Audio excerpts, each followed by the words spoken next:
бир досум бар. Турмуш тиричилик, акча керек болуп калды. Анан ага чалдым, буга чалдым, досум аяка жумшап койдум эле, буяка жумшап койдум эле деп немелер айтылды. Анан жанагы досума чалдым. Досум мага ушунча сом жетпей атат.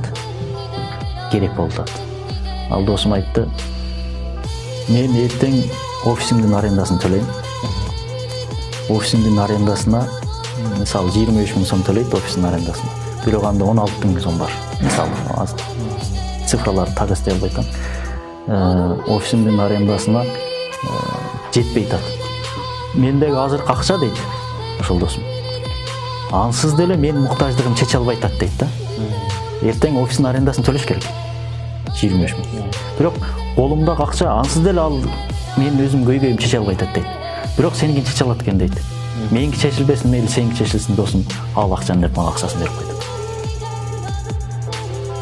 Аябай таасирлендим. Дос болсоң ушундай дос бол. Мисалы мен өзүм ошону кыла албайм, ачык эле айтам. Азыркы заманда бүткүл нерсе формалисттикте болгон үчүн бүткүл нерсе материя менен өлчөнүп калды.